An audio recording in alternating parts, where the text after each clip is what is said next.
जय हिंद दोस्तों। पीसीएस अभ्यास के इस ऑनलाइन प्लेटफॉर्म पर मैं शिवानी आप सभी का हार्दिक स्वागत करती हूँ। Science crash course plus PYQ series का आज मैं छठा लेक्चर आपके लिए लेकर आई हूँ। इससे पहले आ चुके 5 लेक्चर्स का पीडीएफ पीसीएस अभ्यास के टेलीग्राम चैनल पर अवेलेबल करवा दिया गया है, तो आप वहां से जाकर पीडीएफ ले सकते हैं। सीरीज के लाभ मैं पहले ही एक्सप्लेन कर चुकी हूँ। ये crash course plus previous year questions की सीरीज है, जिसमें कि घटना चक्र पूर्वावलोकन के एमसीक्यूज कवर करवाए जाएंगे। ठीक है, नेक्स्ट, पिछली क्लास में मैंने गलती से एक एमसीक्यू का गलत आंसर बता दिया था, तो आज मैं उस एमसीक्यू के आंसर में करेक्शन करना चाहूंगी। तो वीडियो शुरू करने से पहले पिछले लेक्चर के जो क्वेश्चन गलत हुआ था उसमें करेक्शन कर लेते हैं। क्वेश्चन था, जब प्रकाश एक माध्यम से दूसरे माध्यम में जाता है तो निम्न में से कौन सा एक अपरिवर्तित रहता है। ठीक है, इंग्लिश में था, when light passes through from one medium to another medium which one of the following does not change. तो ऑप्शन थे तीव्रता, वेग, तरंगदैर्घ्य, आवृत्ति। इसका सही आंसर था ऑप्शन डी।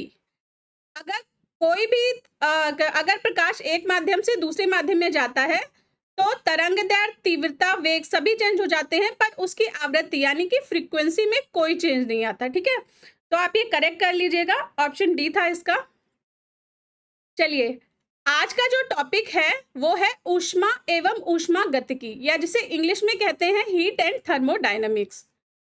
तो सबसे पहले इसमें जो इंपॉर्टेंट चीज है पूर्वावलोकन के हिसाब से वो है गुप्त ऊष्मा, जिसे इंग्लिश में कहते हैं लेटेंट हीट। गुप्त ऊष्मा क्या होती है? यह ऊष्मा की वह मात्रा है जो उसकी इकाई द्वारा अवस्था परिवर्तन के समय अवशोषित की जाती है या मुक्त की जाती है। ठीक है, तो जब कोई भी चीज एक स्टेट से दूसरे स्टेट में जाती है, एक अवस्था से दूसरे अवस्था में जाती है, तो जो ऊष्मा वो एब्जॉर्ब कर लेती है उसे क्या बोलते हैं? गुप्त ऊष्मा। जैसे कि जब पानी गर्म होकर भाप बनता है तो पानी का लिक्विड से गैस में चेंज हो गया। ठीक है, तो लिक्विड से गैसियस स्टेट में चेंज के टाइम पे पानी क्या करता है? अपने अंदर गर्म पानी की ऊष्मा को सोख लेता है, जो कि उस जब भाप बनती है तो उसमें वो उपस्थित रहती है। ठीक है, और यही रीजन है कि अगर आप गर्म पानी को छुए तो हाथ इतना नहीं जलता या जलन इतनी नहीं होती है जितनी कि भाप के द्वारा जलन होती है। ठीक है, ये चीज आप याद रखिएगा। नेक्स्ट है टेम्परेचर या ताप के पैमाने। तो फर्स्ट क्लास में मैंने आपको बताया था कि ताप की एसआई यूनिट क्या होती है। मुझे कमेंट करके बताइए ताप की एसआई यूनिट क्या होती है। ठीक है, तो ताप की एसआई उस एसआई यूनिट के अलावा मेनली 3 यूनिट में टेम्परेचर को मापा जाता है। उनमें से कौन कौन से यूनिट्स है? पहली है केल्विन, दूसरी है फ़ारेनहाइट और तीसरी है सेल्सियस, और चौथी एक रूमर्स स्केल भी होता है जिसका यूज तापमापन के लिए किया जाता है, पर बहुत ही कम जगहों पर इसका यूज किया जाता है। मेनली हम किस में मेजर करते हैं? जो आपने बुखार नापने के थर्मामीटर भी देखे होंगे, उसमें सेल्सियस में या फ़ारेनहाइट में हम बुखार का टेम्परेचर मेजर करते हैं। ठीक है, नेक्स्ट ये कन्वर्जन चार्ट है। जैसे 3 पैमाने हमने देखे, सेल्सियस, फ़ारेनहाइट और केल्विन। ठीक है, तो टेम्परेचर को एक पैमाने से अगर दूसरे पैमाने में बदलना हो तो कुछ फार्मूला का यूज किया जाता है। ठीक है, इसमें से सबसे इंपॉर्टेंट जो फार्मूला है वो है C/5 इक्वल्स टू F-32/9। ठीक है, तो अगर हमें सेल्सियस को फ़ारेनहाइट में कन्वर्ट करना है या फ़ारेनहाइट को सेल्सियस में, तो हम इस वाले फॉर्मूले का यूज करेंगे। ठीक है, सेकेंड इंपॉर्टेंट फार्मूला है K इक्वल्स टू C+273। ठीक है, इसका मतलब है अगर हमें सेल्सियस पता है, किसी चीज का टेम्परेचर का पता है सेल्सियस में, और हमें उसे केल्विन में कन्वर्ट करना है, तो हम सेल्सियस में 273 ऐड कर देंगे तो वो हमारी वैल्यू किस में बन जाएगी? केल्विन में बन जाएगी। ठीक है, क्लियर है? अब तीनों के बीच क्या फार्मूला रिलेशन होता है, तो आप ये नीचे का फार्मूला देख सकते हैं।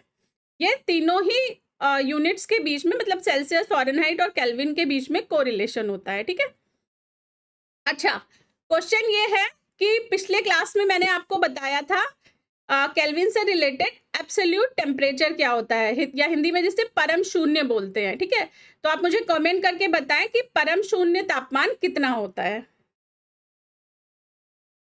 परम शून्य तापमान वो होता है जिसके नीचे तापमान विश्व में संभव ही नहीं है। क्वेश्चन है, भाप से हाथ अधिक जलता है अपेक्षाकृत उबलते जल से, क्योंकि अभी हमने देखा कि भाप में क्या होती है, गुप्त ऊष्मा होती है, ठीक है, जिसकी वजह से जब ऊष्मा हाथ के संपर्क में आती है तो वो क्या करती है, वो अपने अंदर छुपी हुई गुप्त ऊष्मा को हमारी स्किन के अंदर रिलीज कर देती है, जिसकी वजह से हम ज्यादा जलते हैं। तो क्या हो गया, भाप में गुप्त ऊष्मा होती है, आंसर इसका हो गया ए।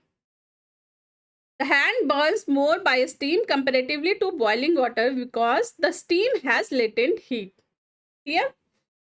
चलिए नेक्स्ट क्वेश्चन है, कितना तापमान होने पर पाठ्यांक सेल्सियस और फ़ारेनहाइट तापमापियों में एक ही होंगे? ठीक है, तो ये लर्न करने वाली चीज है। स्लाइड में भी मैंने यहाँ पर लिख रखा था साइड में कि फ़ारेनहाइट और सेल्सियस की वैल्यू कब सेम होगी, जबकि -40 हो। ठीक है, तो आप ये याद कर लीजिएगा अच्छी तरह से कि फ़ारेनहाइट और सेल्सियस जो है -40 पर सेम होते हैं। तो इसमें आंसर हो जाएगा -40। एक बार चेक भी कर लेते हैं कि कैसे ये बोल रहे हैं। फॉर्मूला क्या होता है, C/5 = F - 32/9, ये फॉर्मूला होता है सेल्सियस और फ़ारेनहाइट कन्वर्जन का। ठीक है, अब देखिए F अगर हमने F कितना था -40, ठीक है, तो F की जगह -40 रख लिया तो क्या हो गया, C/5 = -40 - 32/9, ठीक है, इक्वल्स टू क्या हो गया, -72/9, ठीक है। तो C/5 इसका मतलब क्या हो गया, C/5 = -72/9, ठीक है, ये हो गया। अब अगर हम 5 को इस साइड में ले जाएंगे दूसरी साइड में, तो इधर डिवीजन में इधर मल्टीप्लीकेशन में हो जाएगा, तो C = क्या हो जाएगा, -72 × 5/9, ठीक है, 9 से 8 जा हो गया तो ये -8 आ गया, और -8 × 5 क्या आ गया, C = -40 आ गया। ठीक है, तो हमने प्रूव भी कर लिया कि -40 अगर फ़ारेनहाइट होगा तो C की वैल्यू भी -40 आएगी। ठीक है, तो आंसर क्या हो गया, ए इसका। ठीक है, क्लियर है। चलिए नेक्स्ट देखते हैं। नेक्स्ट क्वेश्चन है, मानव शरीर का सामान्य तापक्रम 98.4 डिग्री फ़ारेनहाइट है, 98.4 डिग्री फ़ारेनहाइट है, इसके बराबर डिग्री सेल्सियस में तापक्रम क्या होगा? ठीक है, ये क्वेश्चन है। तो देखिए क्या दे रखा है, अब यहाँ पे F की वैल्यू दे रखी है 98.4, ठीक है, तो फॉर्मूले में रख लेते हैं, C/5 = F - 32/9 था, तो F की जगह हमने क्या रखा, 98.5 - 32/9, ठीक है, ये रख लिया। तो क्या हो गया, इसको सब्ट्रैक्ट करेंगे तो क्या आ जाएगा, 66.4/9 आ जाएगा। ठीक है,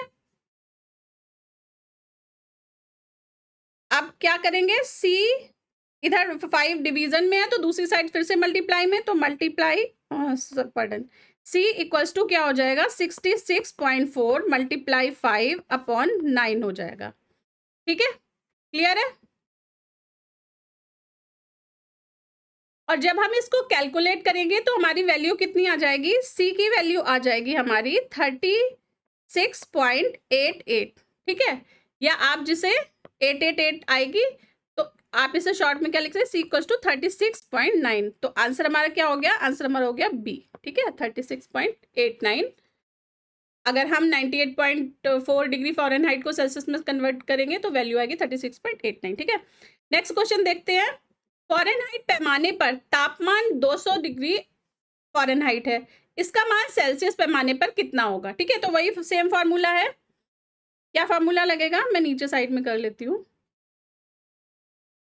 तो देखिए फार्मूला क्या था, फार्मूला था C/5 =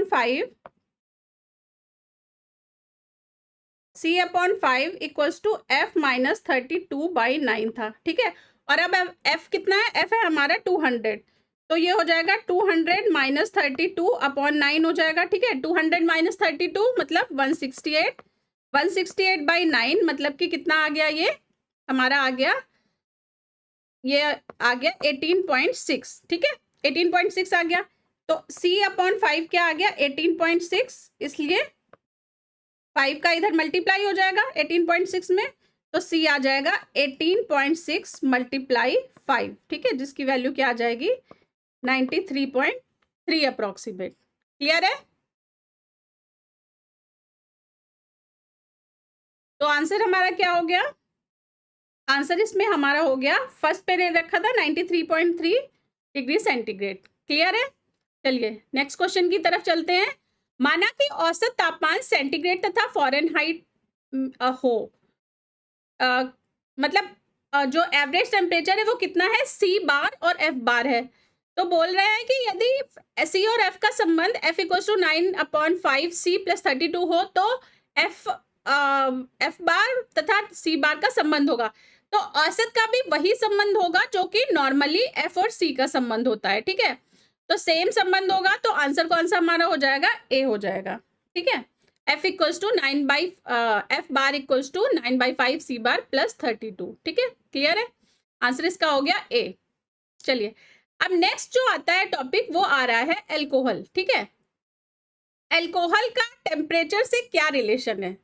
तो देखिए जो एल्कोहल होता है, ठीक है, उसका फ्रीजिंग पॉइंट या जिसे हिमांक बोलते हैं, ठीक है, फ्रीजिंग पॉइंट का मतलब होता है हिमांक, ये बहुत ही कम होता है, ठीक है। तो जो ठंडे प्रदेश होते हैं उसमें थर्मामीटर में, यहाँ पर तो हम जैसे भारत क्या है, उष्णकटिबंधीय देश है, तो अच्छी खासी गर्मी पड़ती है यहाँ पर। तो यहाँ पर हम जो थर्मामीटर यूज करते हैं, आप फोटो देख सकते हैं साइड में, अल्कोहल और मरकरी थर्मामीटर की फोटो है। यहाँ पर तो हम मरकरी यूज करते हैं क्योंकि मरकरी पिघली हुई अवस्था में रहता है गर्मी में। लेकिन जो ठंडे प्रदेश है वहां पर क्या होता है, वहां पर बहुत ज्यादा ठंड पड़ती है, इसकी वजह से मरकरी ज्यादा ठंड पर जम जाएगा और फिर वो टेम्परेचर शो नहीं करेगा। इसलिए ठंडे प्रदेशों में अल्कोहल का यूज थर्मामीटर के अंदर किया जाता है। इसका रीजन ये होता है कि अल्कोहल का फ्रीजिंग पॉइंट बहुत ही कम होता है पारे की तुलना में, मरकरी की तुलना में।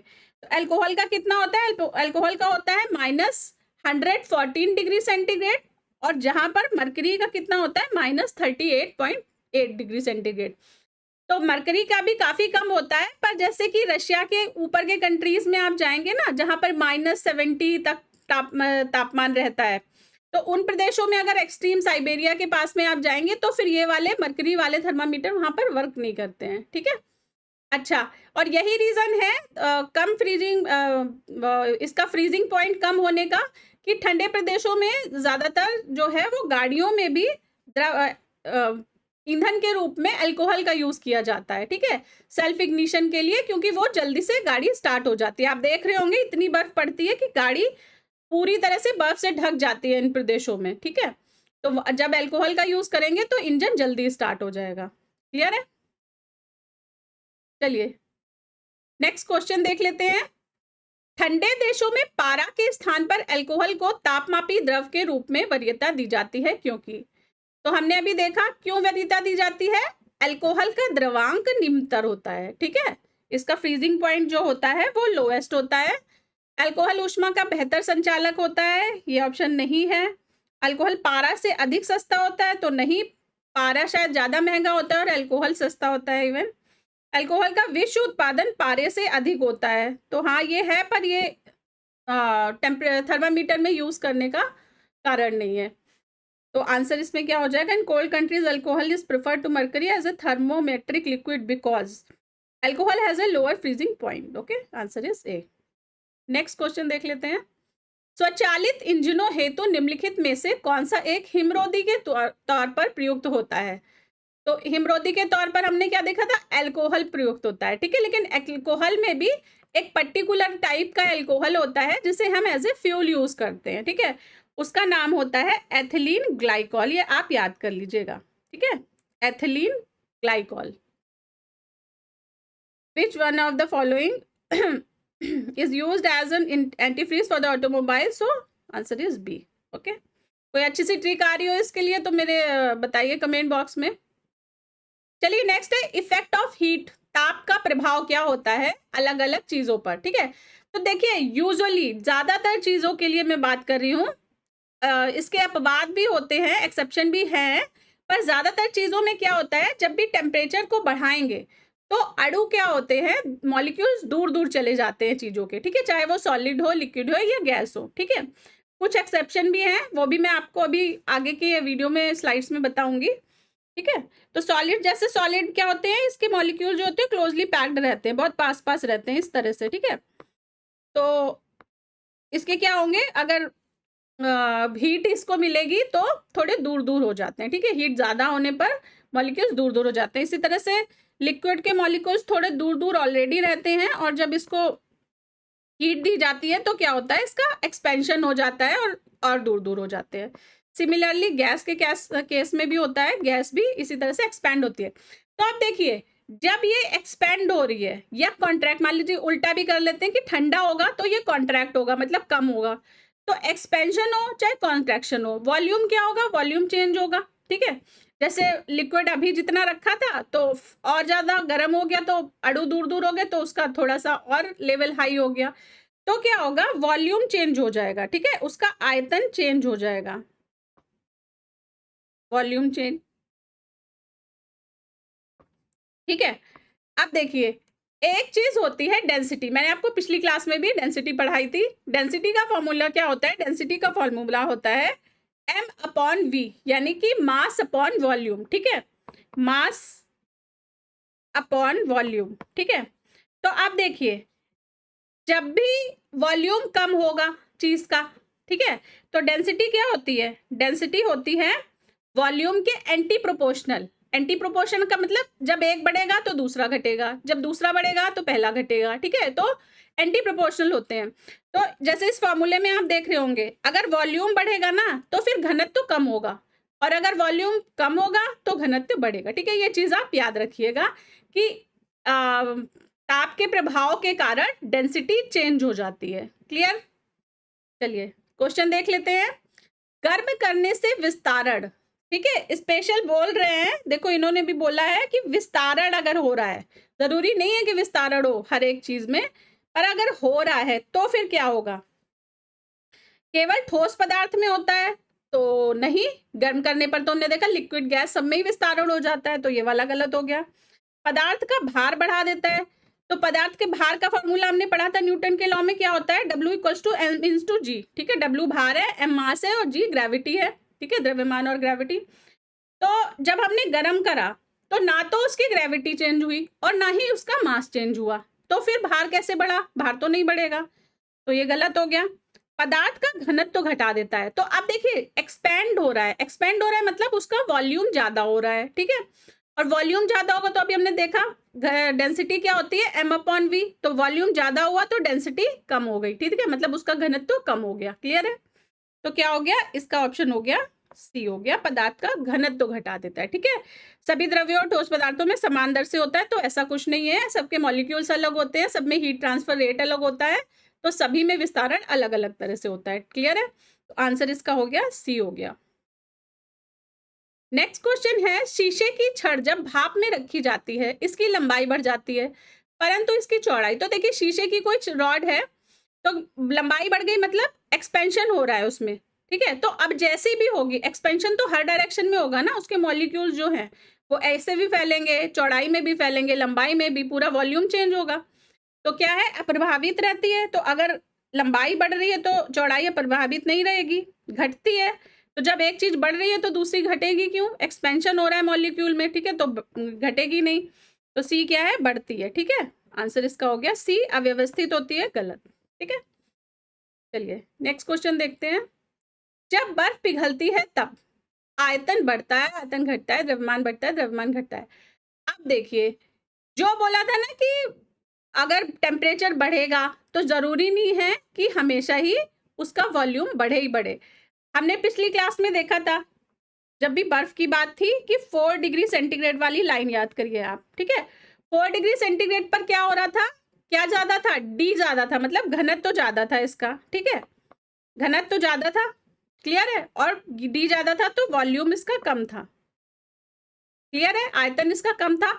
और जब हमने ब्लू कलर की ट्रे रखी थी ना बर्फ की, अगर आपको याद हो वो पिक्चर, तो उसमें क्या हो रही थी, बर्फ जमने के बाद उसका आयतन बढ़ जाता है, ठीक है, तो यहाँ पे आयतन ज्यादा हो रहा था उसका, ठीक है, आयतन ज्यादा हो गया था, ठीक है, यहाँ की कंपेरेटिवली में बर्फ को बनने में आयतन ज्यादा हो गया था। तो बोल रहा है अब जब बर्फ पिघलेगी तब क्या होगा, तो भाई जमने पर ज्यादा हुआ था, पिघलने पे कम हो जाएगा, ठीक है। तो आंसर क्या हो गया इसका, बी हो गया, आयतन घटता है। जब बर्फ पिघलती है तब आयतन घटता है, जबकि बर्फ को गर्म करके पिघलाया जाता है, लेकिन इसमें एक्सपेंशन नहीं होता, ठीक है, इसमें कॉन्ट्रैक्शन होता है। तो बी हो गया इसका आंसर, वॉल्यूम डिक्रीजेस। क्लियर है। चलिए नेक्स्ट देखते हैं, थर्मोस्टेट संबंधित है। अब देखिए L2 याद आया कुछ, जिन्होंने L2 मेरा कर रखा है उनको याद आया इंस्ट्रूमेंट वाला चैप्टर। थर्मो वर्ड किसके लिए यूज कर रहे थे, पायरो आग के लिए था, हाइड्रो पानी के लिए था, और थर्मो किसके लिए था, टेम्परेचर के लिए, ठीक है। तो यही होता है कि जब आप शब्दों को एनालाइज करना सीख जाते हैं तो आंसर अगर आपको नहीं भी पता है, नहीं भी पढ़ा है, तब भी आप एमसीक्यू सही टिक कर सकते हैं, ठीक है। तो अब जैसे किसी को पता नहीं थर्मोस्टेट, तो आर्द्रता का मतलब पानी से हो गया, ठीक है, हवा का मतलब एयर से हो गया, बादल क्लाउड तो एक तरह से वाटर से ही रिलेट कर सकते हैं इसे भी, और तापक्रम टेम्परेचर, ठीक है। तो थर्मो में थर्मो वर्ड आ रहा है तो तापक्रम से रिलेटेड है ये। क्लियर है। टेम्परेचर आंसर क्या हो गया, बी आंसर हो गया। जिन्होंने अभी तक मेरे पहले के लेक्चर नहीं देखे हैं वो सभी लेक्चर कंप्लीट कर लें, ठीक है। इससे पहले मेरे 5 लेक्चर आ चुके हैं और आगे भी जो लेक्चर आएंगे, तो सभी जो लेक्चर होते हैं ना, पूरी फिजिक्स आपस में इंटर रिलेटेड है, तो कहीं ना कहीं पहले वाले लेक्चर का यूज भी आगे के लेक्चर्स में आएगा। तो जिन्होंने देख रखे हैं वो रिवीजन करें, और जिन्होंने नहीं देखे हैं वो पूरे लेक्चर मेरे देख लें। नेक्स्ट है फ्रिज एंड फूड। घर में सबके फ्रिज होती है ऑलमोस्ट, ठीक है।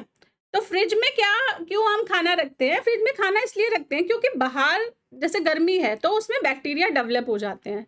तो फ्रिज के अंदर खाना रखने से क्या होता है, बैक्टीरिया का बढ़ना रुक जाता है, वो टेम्परेचर की वजह से बैक्टीरिया उसमें पनप नहीं पाते, ठीक है।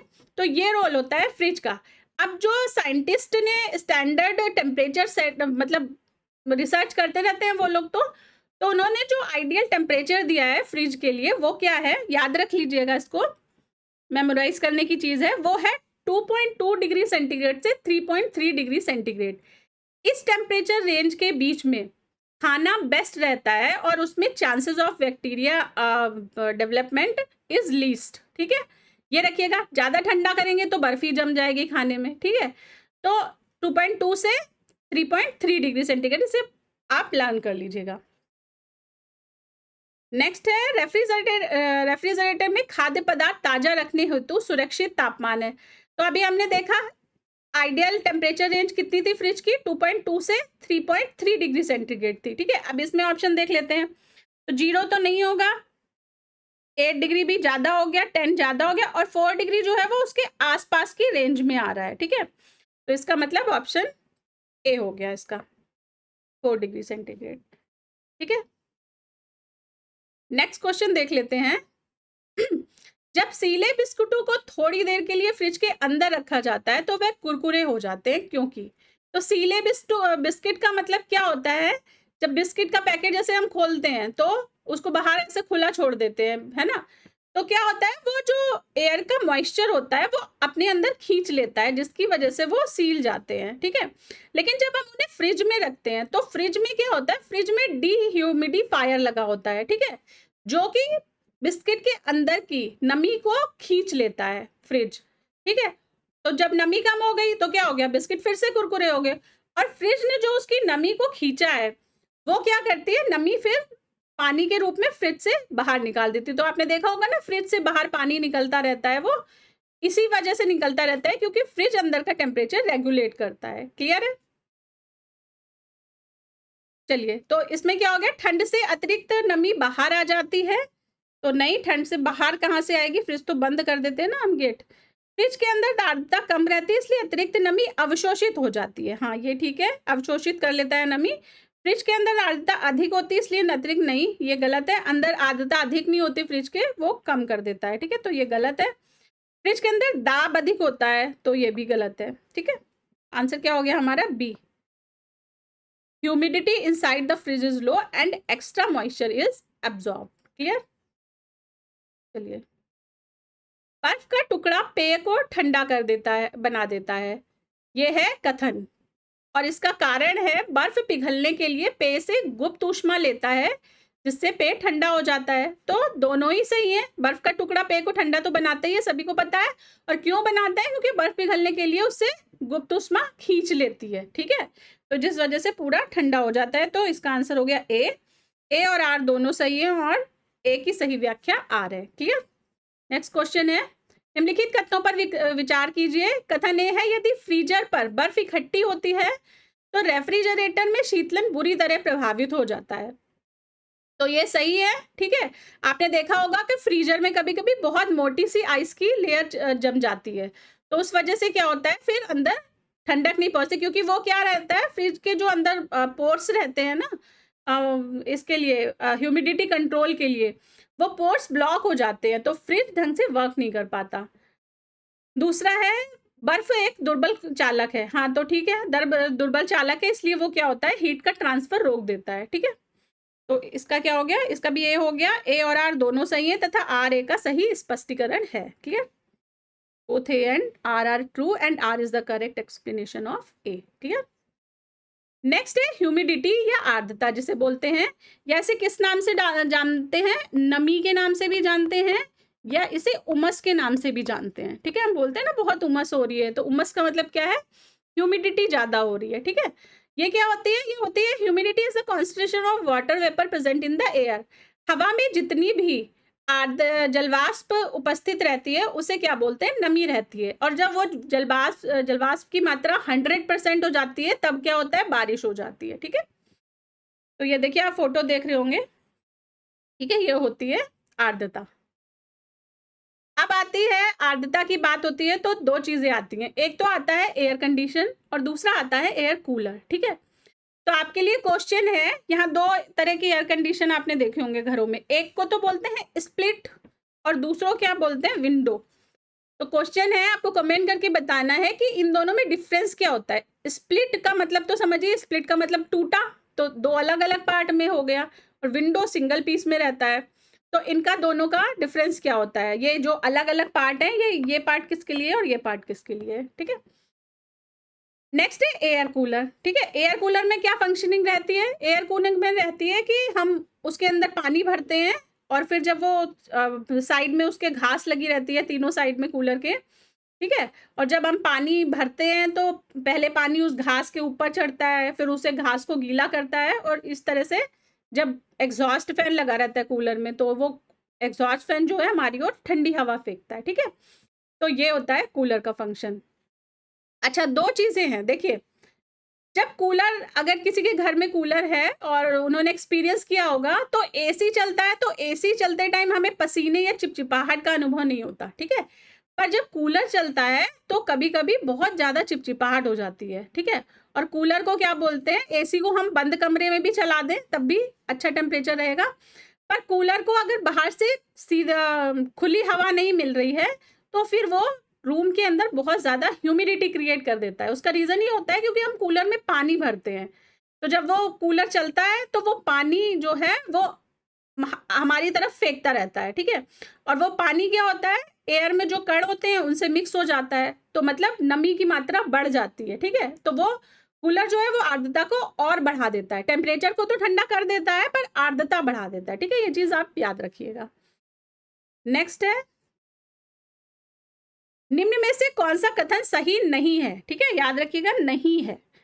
एयर कंडीशन और एयर कूलर दोनों तापक्रम नियंत्रित करते हैं, तो हाँ, नियंत्रित करते हैं, ठीक है। वो कूलर भी ठंडा करता है और एयर कंडीशन तो करता ही है।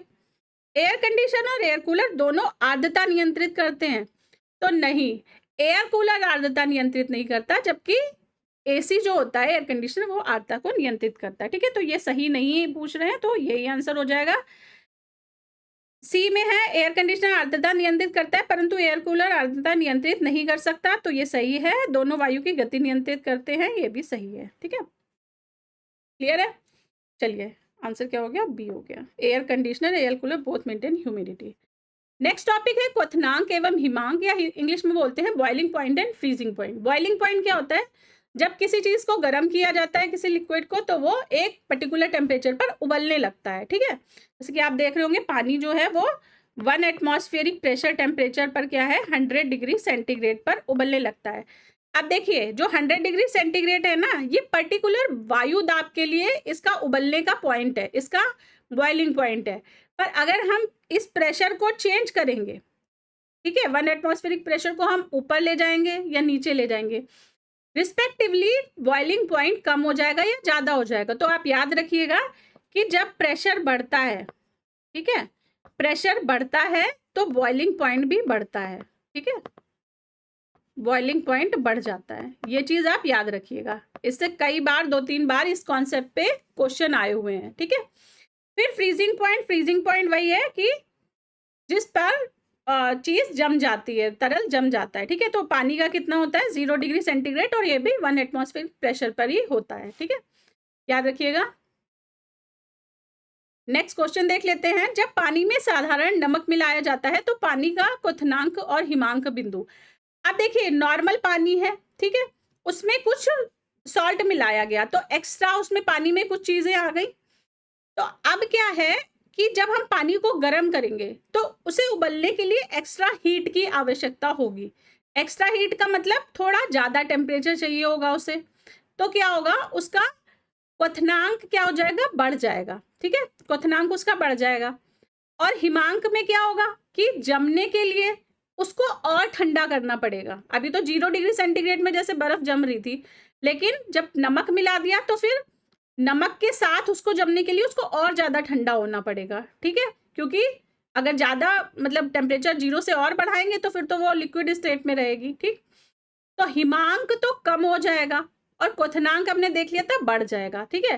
तो इसमें आंसर क्या है, आंसर इसका हो गया डी, ठीक है, क्वथनांक तो बढ़ेगा और हिमांक जो है वो घटेगा। क्लियर है, answer D, increases and decreases respectively. Next है 3 कॉन्सेप्ट है, समझ लीजिए। एक है संचालन, दूसरा है संवहन और तीसरा है विकिरण, ठीक है। तो देखिए संचालन क्या होता है, संचालन मेनली सॉलिड टू सॉलिड होता है, ठीक है। जैसे कि आप ये पैन देख रहे होंगे, इसमें वाटर बॉईल हो रहा है, ठीक है। तो जो पैन है वो गर्म हो रहा है, उसकी वजह से हैंडल भी गर्म हो जाता है, ठीक है। तो हैंडल में क्या इसीलिए यूज किया जाता है, कोई ऐसी मटेरियल का यूज किया जाता है जो कि बैड कंडक्टर ऑफ हीट होता है, जिसकी वजह से हैंडल गर्म नहीं, जैसे रबर लगा दिया गया या प्लास्टिक। तो प्लास्टिक क्या होता है, वो हीट ट्रांसफर नहीं करता है, ठीक है। तो ये कंसेप्ट का, कंडक्शन का कॉन्सेप्ट समझ लिया आपने, ये जिसे हिंदी में क्या कहते हैं, संचालन। फिर होता है संवहन। संवहन क्या होता है, लिक्विड में हीट ट्रांसफर, ठीक है। तो ये आप देख रहे होंगे पानी उबल रहा है, तो इसमें कौन सी प्रक्रिया हो रही है, इसमें कन्वेक्शन की प्रक्रिया हो रही है। और रेडिएशन यानी विकिरण, तो जब ये आग जल रही है तो इससे जो देखते हैं ना एक अदृश्य से यूं यूं लहरें उठती हैं, वो होती हैं रेडिएशन, ठीक है। तो रेडिएशन और कंडक्शन कन्वेक्शन समझ में आ गया आपको। आप चाहे तो ये डेफिनेशन भी नीचे लिखी हुई है, ये डेफिनेशन देख सकते हैं, ठीक है। चलिए क्वेश्चन कर लेते हैं। थर्मस फ्लास्क में लंबे समय तक तरल गर्म या ठंडा रहता है क्योंकि ऊष्मा की कोई हानि अथवा प्राप्ति नहीं होती। बताइए इसका आंसर।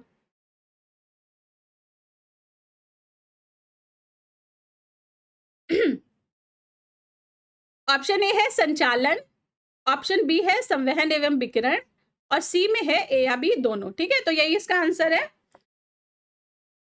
ऊष्मा की हानि प्राप्ति क्यों नहीं होती, उसमें क्या होती है, डबल लेयर रहती है जो थर्मस के फ्लास्क रहते हैं, ठीक है।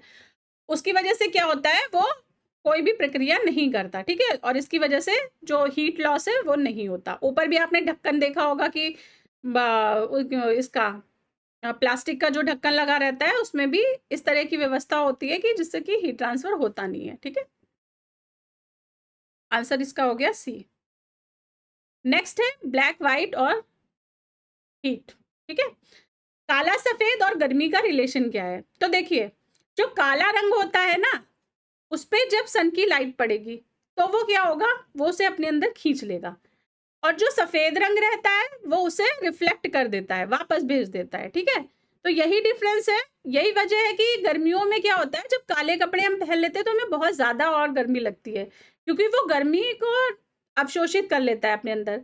लेकिन जो सफेद होता है वो अवशोषित ना करके उसे वापस पलट के भेज देता है, इसलिए सफेद या हल्के रंग के कपड़े जो हैं वो गर्मियों के लिए ज्यादा अच्छे माने जाते हैं। ठीक है, याद रखिएगा ये। क्वेश्चन है, धूप से बचने के लिए छाते में रंग संयोजन निम्न में से सबसे उचित है। कि मैं इंग्लिश का यहाँ पर डालना भूल गई, कोई नहीं, आप हिंदी से ही समझ लीजिए कि जो अम्ब्रेला रहता है उसे हम धूप से बचने के लिए किस तरह से, मतलब क्या बेस्ट कॉम्बिनेशन रहेगा कलर्स का अम्ब्रेला के लिए। ऊपर काला नीचे उजला, मतलब जो दो होती है ना, ऊपर की लेयर होती है, जैसे ये मान लीजिए ये एक कैप है मेरे पास, ठीक है, तो ये अम्ब्रेला है, तो ऊपर इसका ब्लैक और अंदर की साइड इसका वाइट, ऐसा। तो देखिए अगर ऊपर की साइड ब्लैक हो गया तो क्या हो गया, हीट जो आएगी वो तो ये सीधे अब्जॉर्व कर लेगा ना, तो फिर तो ये गर्म हो जाएगा अगर अब्जॉर्व कर ली तो ये वाला तो गलत हो गया। मात्र काला, सेम चीज, सिर्फ काला ही होगा तब भी अब्जॉर्व करेगा तो और ज्यादा गर्म कर लेगा। ऊपर काला नीचे उजला, सॉरी ऊपर उजला नीचे काला, तो यही होगा सही कॉम्बिनेशन। ऊपर उजले होने से क्या होगा, जब सनलाइट आएगी तो व्हाइट कलर की वजह से ये क्या होगा, ऊपर रिफ्लेक्ट कर देगा अम्ब्रेला, ठीक है, और नीचे काला तो क्या बोलते हैं, ये अब्जॉर्प्शन नहीं होने देगा हीट का। क्लियर है, तो आंसर क्या हो गया इसका, बी हो गया। ठीक है, और मात्र उजला तो नहीं, ठीक है, ऊपर काला होना चाहिए, नीचे ऊपर सॉरी उजला होना चाहिए और नीचे काला होना चाहिए। क्लियर है, means white at the top and black inside the umbrella. Question है, गर्मियों में सफेद कपड़े पहनना ज्यादा आरामदेह है क्योंकि, बताइए क्यों आरामदेह है। वे अपने ऊपर पड़ने वाली सारी ऊष्मा को परिवर्तित कर देते हैं, तो हाँ कर देते हैं। व्हाइट कलर क्या करता है, सनलाइट रिफ्लेक्ट कर देता है, ठीक है, तो सही है ये। रीजन पूछ रहा था, वे शरीर से स्थानांतरित होने वाली सारी ऊष्मा को विकिरित कर देते हैं, तो नहीं। पसीना सोख लेते हैं, नहीं, पसीना सोखेगा तो क्या हो जाएगा, सफेद ही नहीं तो पसीना सोखने के लिए तो कॉटन ज्यादा अच्छे रहते हैं, ठीक है, उसका सिर्फ सफेद होना नहीं, उसका जो फाइबर है वो भी ऐसा होना चाहिए जो पसीने को सोख ले। वे आंखों को शीतलता प्रदान करते हैं, तो गर्मी थोड़ी कम लगने लगेगी, उसकी वजह से आंखें शीतल हो जाएंगी, तो क्या हो गया, ऑप्शन इसका ए हो गया। ठीक है, वे अपने ऊपर पड़ने वाली ऊष्मा को परावर्तित कर देते, दे reflect all the heat falling on them. Clear, next question है, निम्नलिखित कथनों पर विचार कीजिए। कथन है, हल्के रंगीन कपड़ों को गर्मी में वरीयता दी जाती है, हल्के रंगीन कपड़ों को, हाँ ठीक है। कारण है, हल्के रंग ऊष्मा को कम अवशोषित करते हैं, तो हाँ सही है, दोनों ही सही है, और रीजन जो है वो असर्शन का सही वो है, स्पष्टीकरण है। ठीक है, आंसर हो गया ए और आर दोनों सही है, आर ए का सही स्पष्टीकरण है, both A and R are correct and R correctly explains A. Clear, next देख लेते हैं स्लाइड। अब फिर से दो तीन कॉन्सेप्ट हैं। पहला है वाष्पीकरण, या जिसे इंग्लिश में इवापोरेशन बोलते हैं। ये क्या होता है, the process by which a liquid turns into a gas. ठीक है, वाष्पीकरण का मतलब जैसे हमने देखा था पानी उबल रहा है और उसको क्या हो गया, गैस में वो भाप में कन्वर्ट हो गया, तो पानी का वाष्पीकरण हो गया। ठीक है, फिर होता है लिक्विफेक्शन या द्रवण। द्रवण का मतलब है तरल बनने की प्रक्रिया, जैसे कि अगर किसी भगोने में पानी उबल रहा है और हम उसके ऊपर प्लेट रख देते हैं तो भाप क्या होती है, द्रव में कन्वर्ट हो जाती है। ठीक है, तो वो क्या होती है, द्रवण होता है। तीसरा है ऊर्ध्वपातन या सब्लिमेशन। ठीक है, ऊर्ध्वपातन क्या होता है, देखिए यूजुअली क्या होता है, जैसे मान लीजिए हमने बर्फ को गर्म किया तो वो क्या बनेगी, पानी बनेगी, फिर पानी क्या है वो भाप में कन्वर्ट होगा। पर अगर बर्फ सीधी भाप में कन्वर्ट हो जाए तो उसे क्या बोलेंगे, ऊर्ध्वपातन। उसने बीच का एक स्टेप ही स्किप कर दिया। ठीक है, डायरेक्ट सॉलिड टू गैसियस। ठीक है, तो किसी पदार्थ का बिना द्रव अवस्था में बदले ठोस से गैसीय अवस्था में परिवर्तन क्या कहलाता है, ऊर्ध्वपातन कहलाता है। क्लियर, नेक्स्ट कॉन्सेप्ट है शुष्कता या ड्राइनेस। तो स्किन देखी होगी आपने, ऐसी रूखी रूखी कब हो जाती है, सर्दियों के मौसम में इस तरह की रूखी स्किन यूजुअली हो जाती है। ठीक है, बॉडी की क्यों होती है ये होती है, देखिए सर्दियों में क्या होता है, टेम्परेचर कम होता है। ठीक है, टेम्परेचर कम होने की वजह से अर्थ से जो क्या बोलते हैं वाष्पीकरण है उसकी प्रक्रिया धीमी हो जाती है, ठीक है, कम टेम्परेचर की वजह से। अगर ज्यादा टेम्परेचर होगा तो पानी जल्दी जल्दी वाष्पित होगा। तो इस वजह से एयर में पानी की कमी हो जाती है, इसका मतलब नमी की कमी हो जाती है, ह्यूमिडिटी लो हो जाती है सर्दियों में। इस वजह से हमारी स्किन भी ड्राई हो जाती है, ठीक है। जब हवा में ही पानी नहीं है तो हमारी स्किन को कहाँ से पानी मिल जाएगा ऊपर से, ठीक है। तो क्या होता है इसका, लो ह्यूमिडिटी इसका रीजन होता है, लो ह्यूमिडिटी या कम नमी, कम आर्द्रता, ठीक है, कम नमी इसका रीजन होता है। चलिए, शरीर की सतह से स्वेदन या जिसको बोलते हैं पसीना बहना द्वारा जल की हानि निर्भर करती है। किस पर निर्भर करती है? केवल वातावरण के ताप पर, केवल वातावरण की नमी पर, ए और बी दोनों पर। तो ए और बी किसी पर नहीं, तो दोनों पर निर्भर करती है, ठीक है। टेम्परेचर और ह्यूमिडिटी दोनों पर, जब हमें पसीने आते हैं तो दोनों पर ही इसका असर मतलब दोनों के कारण ही आते हैं। सॉरी, आंसर इसका हो गया सी, ठीक है, both A and B. Clear है? नेक्स्ट क्वेश्चन है, मिट्टी के घड़े में निम्न में से किस क्रिया के कारण जल ठंडा रहता है? तो मिट्टी के घड़े में क्या होती है, मिट्टी के जो घड़े होते हैं उनमें छिद्र रहते हैं, ठीक है, घड़े में छिद्र रहते हैं। उसकी वजह से अंदर का जो पानी है वो ऊपर आ जाता है, और ऊपर आकर ऊपर का बाहर का टेम्परेचर जो है वो गर्म है, तो उसने पानी को क्या कर दिया, वाष्पीकरण कर दिया, ठीक है। तो अंदर का पानी आया सतह पर और सतह का पानी भाप में उड़ गया। तो ऐसे करके क्या रहता है, अंदर का जो गर्म टेम्परेचर है वो बाहर की तरफ निकलता रहता है और अंदर का पानी ठंडा हो जाता है, ठीक है। तो मेनली किसके कारण होती है प्रक्रिया, वाष्पीकरण के कारण, इवापोरेशन के कारण होती है। क्लियर? नेक्स्ट है, ग्रीष्म काल में आर्द्र उष्मा का अनुभव होता है जब मौसम क्या होता है, ठीक है। आर्द्र उष्मा जैसे आज कल आप देख रहे होंगे कि बारिश हो रही है ना और एकदम से धूप निकल आए, तो क्या होती है, बहुत तीखी सी एक चुभन टाइप की गर्मी होने लगती है, तो उसी को ही आर्द्र उष्मा बोलते हैं, ठीक है। और वो क्यों होती है, मतलब हमें क्यों दिक्कत देती है, जैसे नॉर्मली जो गर्मी होती है ना वो इतनी तीखा मतलब विचलित नहीं करती है हमको जितनी कि ये आर्द्रता वाली गर्मी करती है। उसका वही जो हमने गुप्त ऊष्मा वाला पढ़ा था ना कॉन्सेप्ट, उसी की वजह से कहीं ना कहीं होता है कि नमी में जो होती है वो हीट अब्जॉर्व कर लेती है नमी, और उसके बाद फिर वो जो गर्मी होती है ना वो मतलब अनबियरेबल होती है।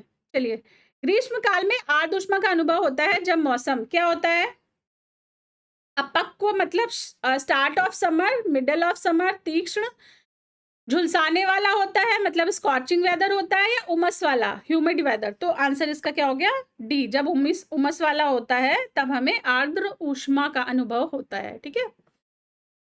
फिर है, शुष्कता दशा संदर्भित है। तो अभी हमने देखा कि शुष्कता जो ड्राइनेस होती है वो किस वजह से होती है, एयर में ह्यूमिडिटी की कमी हो जाती है तब शुष्कता होती है। तो निम्न ताप से नहीं, निम्न ताप से नहीं, ठंड में होती है, ठीक है, ठंड में ही शुष्कता होती है, पर उसका रीजन ये नहीं होता कि टेम्परेचर कम होता है ठंड में, तो ये गलत हो गया। उच्च वाष्पन से नहीं, निम्न आर्द्रता से, तो बी आंसर इसका सही है, अधिक उच्च ताप से, तो ये भी गलत हो गया, ठीक है। आंसर क्या हो गया, निम्न आर्द्रता से, लो ह्यूमिडिटी। फिर है वायुमंडलीय दाब, ठीक है, वायुमंडलीय दबाव। अब देखिए क्वेश्चन ये है कि वायुमंडलीय दबाव तो हाँ, इसका एक ये आप याद रखिएगा कि जब बॉइलिंग टेम्परेचर प्रेशर के साथ कम हो जाता है, ठीक है, हमने पिछली की स्लाइड में भी देखा था, तो ये वाला कॉन्सेप्ट याद रखिएगा। अच्छा, वायुमंडलीय दबाव का हमारे ऊपर क्यों फर्क नहीं पड़ता, मतलब ह्यूमन जो बॉडी है, वायुमंडल तो ऊपर से प्रेशर लगा रहे हैं ना, लेकिन हम क्या है कि हमारा शरीर फिर भी खराब नहीं हो रहा। उसकी वजह से मेन रीजन जो होता है वो होता है कि जो हमारा हार्ट होता है ना वो हमारी पूरी बॉडी में ब्लड को पंप करता रहता है, ठीक है, और पंप करने की वजह से क्या होता है, प्रेशर जनरेट होता है ब्लड में, ठीक है। तो हमारी बॉडी का जो अंदर का प्रेशर है वो बैलेंस किया रहता है वायुमंडल के बाहर के प्रेशर को, ठीक है, यही चीज आप याद रखिएगा। नेक्स्ट है प्रेशर कुकर। अब क्वेश्चन आता है प्रेशर कुकर में खाना जल्दी क्यों बनता है। ठीक है, नॉर्मली अगर हम खुले भगोने में, मान लीजिए चावल पकाने हमने खुले भगोने में रखे और प्रेशर कुकर में, तो किस में कम टाइम लगेगा, प्रेशर कुकर में कम टाइम लगेगा। उसका रीजन ये होता है कि प्रेशर में क्या वर्ड आ रहा है, दाब। ठीक है, दबाव, ये दाब को बढ़ा देता है। ठीक है, तो प्रेशर से कुक करता है चीजों को, ये दाब से पकाता है चीजों को। तो जब ये इसने क्या करा, अंदर का आपने दाब बढ़ा दिया, प्रेशर बढ़ा दिया, उस वजह से पानी का क्वथनांक बढ़ जाता है। ठीक है, अभी हमने देखा था ना पिछले वाले क्वथनांक वाले में कि वो प्रेशर पे डिपेंड करता है क्वथनांक, तो ज्यादा प्रेशर तो ज्यादा क्वथनांक। ठीक है, इस वजह से क्या करता है प्रेशर कुकर क्या करता है, खाने को जल्दी पका देता है। क्लियर। क्वेश्चन है, वायुमंडल हमारे ऊपर बहुत अधिक दबाव डालता है परंतु हम इसका अनुभव नहीं करते, क्योंकि। ठीक है, क्यों नहीं अनुभव करते हैं, हमारा रक्त वायुमंडल के दबाव से कुछ अधिक दबाव डालता है। तो हाँ, यही रीजन है कि हमें उसका अनुभव नहीं होता, क्योंकि ऑलरेडी हमारी बॉडी के अंदर का दबाव ज्यादा है बाहर की अपेक्षा। दबाव हमें कम लगेगा, जैसे अभी ये मान लीजिए पिंच कर रहे हैं, ठीक है, फिंगर से अपनी स्किन को पिंच करें तो हमने ऊपर से दबाव लगाया इसलिए हमें महसूस हो रहा है, लेकिन अगर हमने नहीं लगाया तो इसका मतलब है ऑलरेडी दबाव अंदर ज्यादा है। ठीक है, बाहर का दबाव कम हो गया। हम इसके अभ्यस्त हैं तो नहीं, हमारी हड्डियां काफी मजबूत है नहीं, हमारे सिर का सतही क्षेत्रफल छोटा है तो ये भी नहीं। ठीक है, आंसर हो गया A. Our blood exerts a pressure slightly more than that of the atmosphere. Clear. Next question है, ऊंचाई की जगहों पर पानी 100 डिग्री सेंटीग्रेड से नीचे के तापमान पर क्यों उबलता है। तो देखिए, ये भी मैंने पहले की क्लास में बताया था, इसलिए मैं कहती हूँ कि सारी क्लास देखिए आप। ठीक है, क्योंकि चीजें कोरिलेट करती हैं, हो सकता है मैंने पहले पढ़ा रखा हो और फिर से यहाँ पर उसको दोबारा से पढ़ाने की जरूरत है और उससे कोरिलेशन हो। तो ऊपर जाने पर क्या होता है, वायुमंडलीय दाब कम होता है। ठीक है, प्रेशर कम होता जाता है। जैसे पहाड़ों पे अगर कोई गया होगा तो उसको एक्सपीरियंस हो गया कि पहाड़ों पर जाने पर दाब कम होता जाता है। तो वहां पर जैसे, और दाब में और क्वथनांक में क्या रिलेशन था कि दाब कम तो क्वथनांक कम, दाब ज्यादा तो क्वथनांक ज्यादा। जैसे प्रेशर कुकर में दाब ज्यादा हो जाता है तो क्वथनांक बढ़ जाता है। तो इस वजह से ऊंचाई की जगह पर जाते हैं तो 100 सेंटीग्रेड से नीचे इसलिए ही पानी उबल जाता है क्योंकि वहां पर दाब कम होता है। ठीक है, तो क्योंकि वायुमंडलीय दबाव कम हो जाता है तो उबलने का बिंदु नीचे आ जाता है। तो ठीक है, यही है, बॉइलिंग पॉइंट नीचे आ जाता है। आंसर ए हो गया। गुरुत्वाकर्षण कम होता है नहीं, पर्वतों पर भारी हवा के कारण नहीं, कोई सही नहीं, आंसर ए हो गया। ठीक। नेक्स्ट क्वेश्चन है, प्रेशर कुकर में खाना जल्दी पकता है क्योंकि। बताइए क्यों पकता है, क्योंकि प्रेशर बढ़ जाता है तो उसका बॉइलिंग पॉइंट भी बढ़ जाता है। ठीक है, बॉइलिंग टेम्परेचर भी बढ़ जाता है। तो यही हो गया,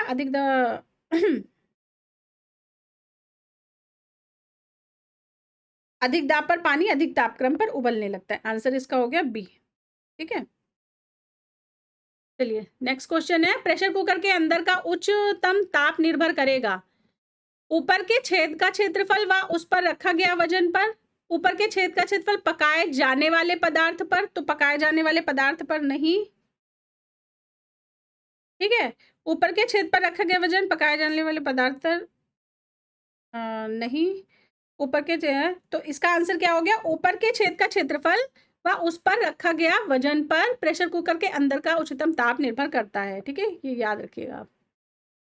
चलिए नेक्स्ट है टेम्परेचर चेंज इफेक्ट। देखिए यूजुअली क्या होता है जब टेम्परेचर चेंज होता है, तो जैसे कि कोई भी चीज है, जैसे मान लीजिए सॉलिड लिक्विड गैस कुछ भी हो सकता है ये, तो एक्सपेंशन पे क्या होता है, मतलब हीटिंग पे क्या होता है, ये एक्सपेंड करेंगे, इसके मॉलिक्यूल्स दूर दूर चले जाएंगे। और कॉन्ट्रैक्शन जब ठंडा करेंगे तो क्या होगा, यूजुअली पास पास आ जाते हैं। अच्छा, एक और चीज है, आइस एंड सनलाइट का क्या रिलेशन रहता है। जो अल्बीडो आपने सुना होगा, नहीं सुना होगा तो मैं एक्सप्लेन करती हूँ। अल्बीडो क्या होता है कि जैसे बोला जाता है बर्फ का अल्बीडो बहुत हाई है। अल्बीडो होती है किसी चीज की सनलाइट को रिफ्लेक्ट करने की जो क्षमता होती है वो होती है अल्बीडो। तो अगर ज्यादा रिफ्लेक्ट कर देगी तो अल्बीडो हाई होगा और अगर कम रिफ्लेक्ट करेगी तो अल्बीडो लो होगा।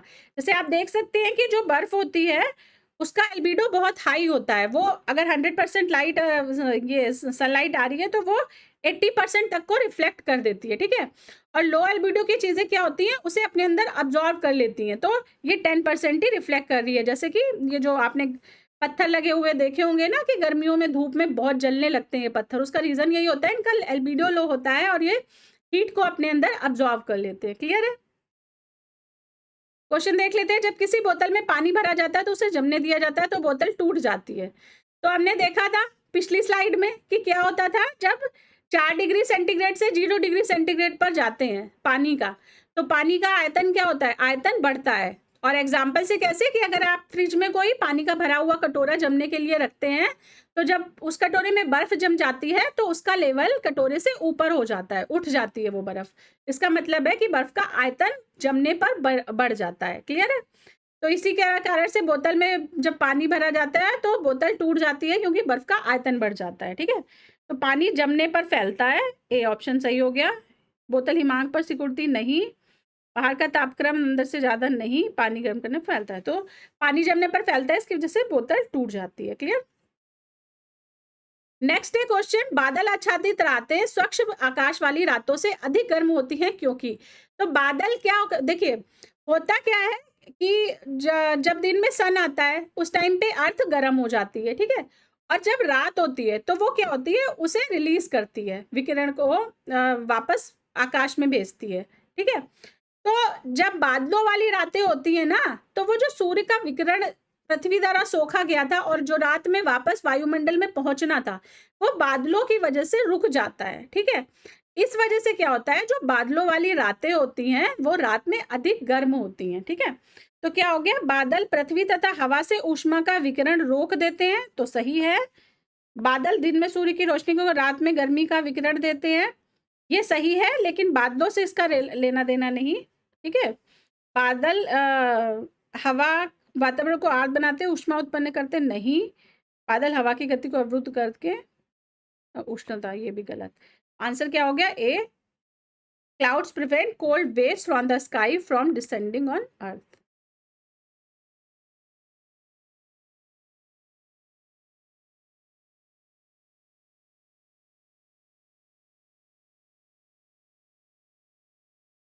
अच्छा, इंग्लिश में देखिए कुछ अलग ऑप्शन इसमें हो गए हैं, तो इसमें जो आंसर होगा वो ए नहीं होगा, इसका आंसर होगा बी, ठीक है। क्या होता है, cloudy not warmer compare to clear cloudless sky because cloud reflect back the heat given off by earth, ठीक है।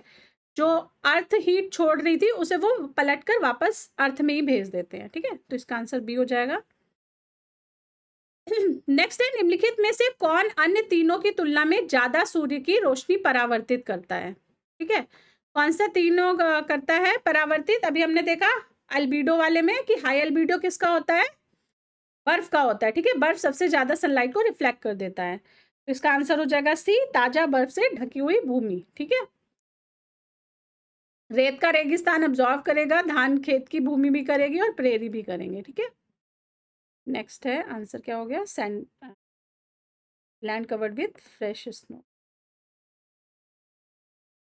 क्वेश्चन देख लेते हैं, शीत प्रकोष्ठ में फल भंडारण, शीत प्रकोष्ठ का मतलब होता है कोल्ड स्टोरेज, ठीक है। दीर्घ भंडारण जीवन देता है क्योंकि, क्यों जीवन देता है, क्योंकि सूर्य के प्रकाश का संसर्ग मना होता है, वातावरण में बढ़ती CO2 सांद्रता, तो ये नहीं है दोनों, श्वसन दर का ह्रास हो जाता है। तो जैसे हम फल या सब्जियों को रखते हैं ना, तो उनका श्वसन दर का ह्रास हो जाता है, जिसकी वजह से उनकी स्किन में ढीलापन नहीं आता, ठीक है। तो यही आंसर हो गया इसका, rate of respiration is decreased, ठीक है। फिर है लास्ट क्वेश्चन है, ऊनी वस्त्र हमें गर्म रखते हैं, ऊनी वस्त्र हमें क्यों गर्म रखते हैं, यह है कथन, और रीजन है ऊनी रेशे एक विशेष प्रकार के प्रोटीन के बने होते हैं जो ऊष्मा के कुचालक होते हैं, ठीक है। क्लियर है? तो दोनों ही सही है, ऊनी वस्त्र हमें गर्म रखते हैं क्योंकि वो एक विशेष जो ऊष्मा के कुचालक होते हैं। अच्छा, इसका रीजन देखिए, ये आर इसका रीजन नहीं है, ऊनी रेशे प्रोटीन के तो बने होते हैं, पर कुचालकता जो होती है ना ऊनी कपड़ों में, वो उन रेशे को बीच में हवा भरने की वजह से होती है, ठीक है। तो आर इसका गलत हो गया और ए इसका सही हो गया, ठीक है। तो आंसर क्या है, सी इसका आंसर है, ए सही है पर आर गलत है। क्लियर? चलिए क्लास को मैं यहीं ख़त्म करती हूँ। क्लास पसंद आई हो तो मुझे कमेंट करके ज़रूर बताइए। और इस लेक्चर की भी पीडीएफ टेलीग्राम चैनल पर उपलब्ध करा दी जाएगी, आप वहाँ से पीडीएफ जाकर देख सकते हैं। मिलती हूँ नेक्स्ट क्लास में, तब तक के लिए जय हिंद।